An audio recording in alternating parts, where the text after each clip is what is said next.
Ah, la formule quadratique. Maudit qu'on l'aime, qu'on l'apprécie. C'est-à-dire la formule suivante. Moins b plus ou moins racine carrée de b carré moins 4ac, le tout sur 2a.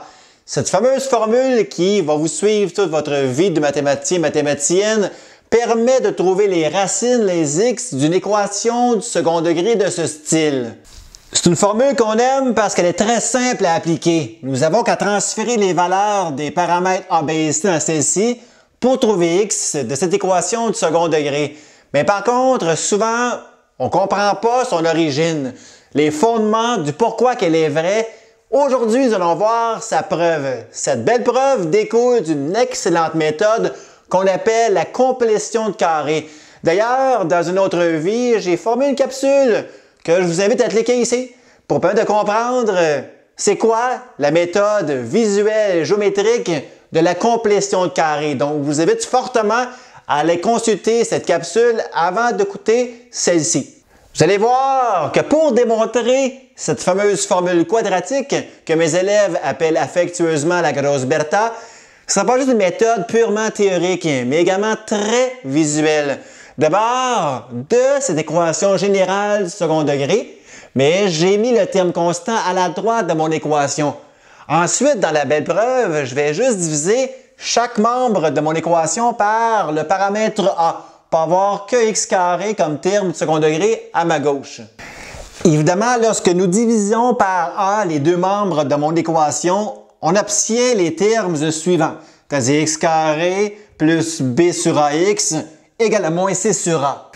De cette deuxième étape, j'aurais pu poursuivre de manière purement théorique, purement algébrique, pour arriver à mes fins de la preuve de la formule quadratique. Mais j'aime mieux que vous voyez bien qu'est-ce qui se produit au visuel, au sens géométrique. Vous devez comprendre que chacun de ces termes peut être représenté par l'aire de trois figures différentes. D'abord, x carré représente la superficie, l'aire d'un carré, de ce carré noir, nécessairement de base x et de même hauteur x.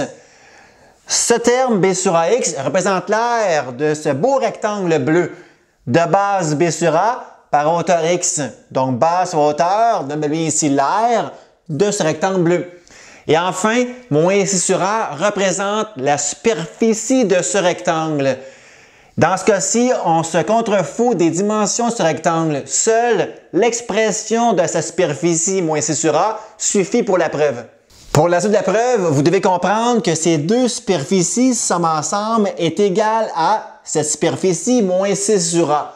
Donc, mon but, c'est justement les combiner ensemble, pas de n'importe quelle manière, en la méthode complétion de carré.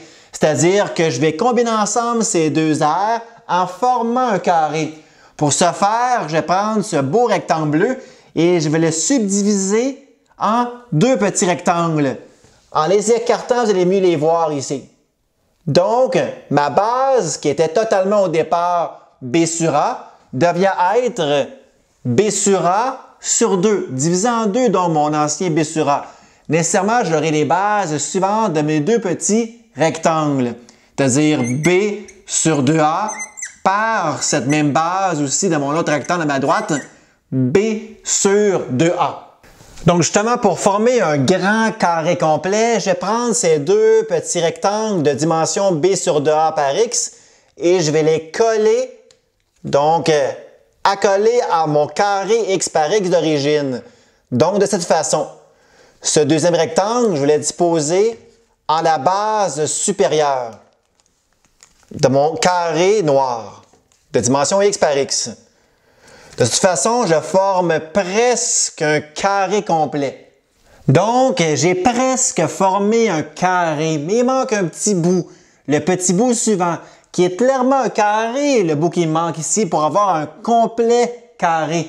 Ce carré a comme dimension clairement b sur 2a par aussi, bien sûr, b sur 2a. Ce petit carré, je vais le représenter par ce carré vert que je dois rajouter à ma figure initiale. Mais pour compléter cette aire de cette ancienne figure, j'ai dû rajouter ce carré. Mais ce carré, il faut que je trouve son aire que ici j'ai ajouté. Ce carré a comme dimension b sur 2a par b sur 2a. Donc son aire est nécessairement b sur 2a fois b sur 2a. trouvons cette superficie, donc cette aire de ce carré vert en griffonnant. Donc, B sur 2A multiplié par aussi clairement B sur 2A, donnant B carré sur 4A carré. Cette expression représente l'aire de ce carré vert. Mais comme je l'ai rajouté à ma figure initiale, cette aire, il faut aussi qu'algébriquement, j'ajoute cette superficie de ce carré vert. Donc, l'expression B carré sur 4A carré.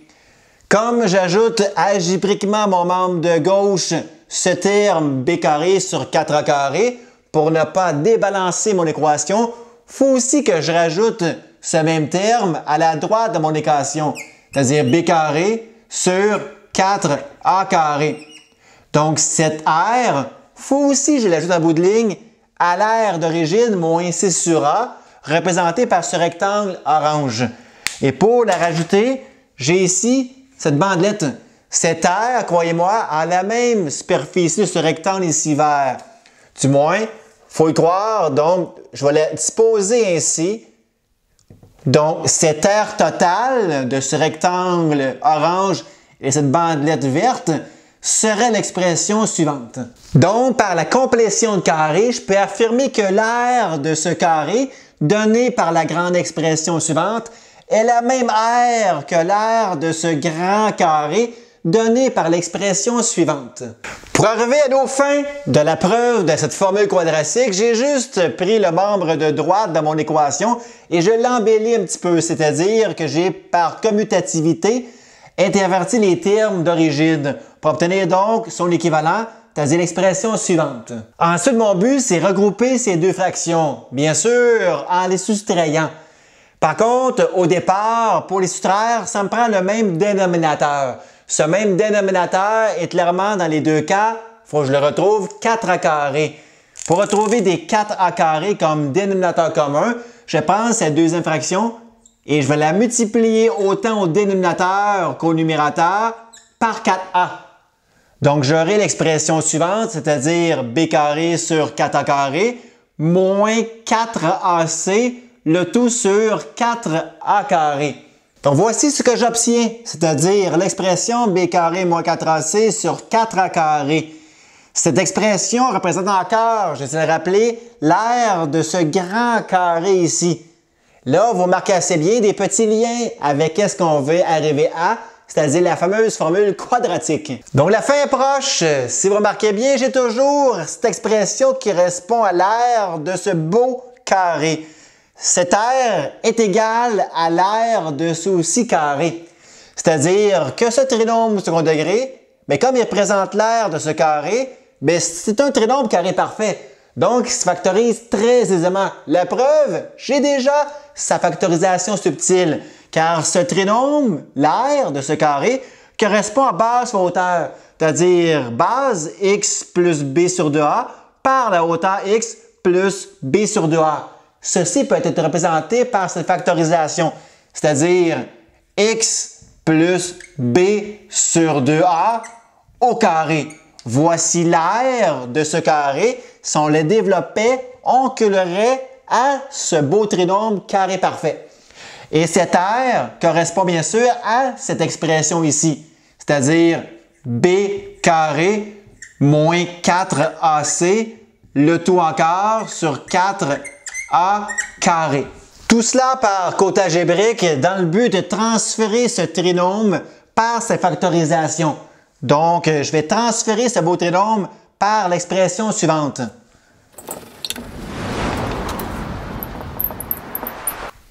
Ensuite, notre but, c'est carrément d'isoler x de l'expression suivante, que je tiens à vous rappeler que la formule quadratique permet de trouver x d'une équation générale du second degré. Pour ce faire, vous allez voir, le reste, c'est de l'algèbre assez simple à comprendre. C'est-à-dire, mon but pour isoler x, c'est d'enlever mon carré. Je dois faire subtilement de chaque côté de mon équation la racine carrée. Donc, pour obtenir, bien sûr, ici, en effectuant la racine carrée de mon membre de gauche, x plus b sur 2a égale la grande racine carrée de mon expression ici de droite, c'est-à-dire b carré moins 4ac, le tout sur 4a carré. Mais évidemment, je sais que vous savez que dès que nous effectuons une racine carrée, il faut toujours considérer maintenant le signe positif et le signe négatif de cette racine carrée. Par après, je vais ignorer le plus ou moins devant la racine carrée pour considérer seulement que la racine carrée dans mon radicande. Mon radicande étant une fraction, je peux donc attribuer la racine carrée autant au numérateur qu'au dénominateur de ma fraction. Donc, je vais obtenir l'expression suivante. Toujours x plus b sur 2a égale plus ou moins la racine carrée de mon numérateur que je vais laisser intacte, c'est-à-dire b carré moins 4ac sur la racine carrée de 4a carré.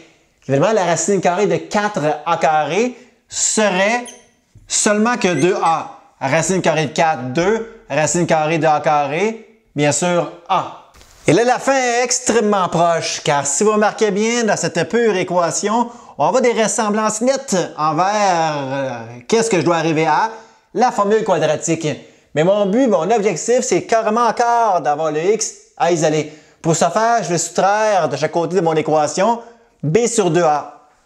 Donc, je vais enlever b sur 2a à chaque membre de mon équation.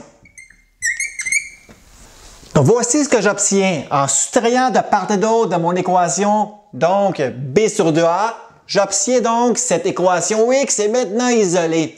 On va embellir un peu cette expression de mon membre de droite de mon équation. Comme j'ai en même temps sommé et à soustraire deux fractions, je peux le faire aisément car j'ai le même dénominateur commun 2a. Donc, je peux regrouper ces deux fractions-là en une seule fraction pour obtenir ce que je voulais arriver depuis longtemps, ma fameuse formule quadratique. Donc, j'obtiens moins b plus ou moins la racine carrée de b carré moins 4ac complètement sur le même dénominateur commun de a. Voici donc la fin de la preuve superbe qui prouve vraiment d'où sort l'origine de la formule quadratique qui découle, comme vous l'avez bien compris, de la méthode complétion de carré. J'espère que vous avez beaucoup apprécié cette capsule parce qu'évidemment, des fois, on apprend des formules sans connaître leur provenance. Maintenant, vous la connaissez. Donc, à plus tard, on se retrouve pour d'autres péripéties mathématiques.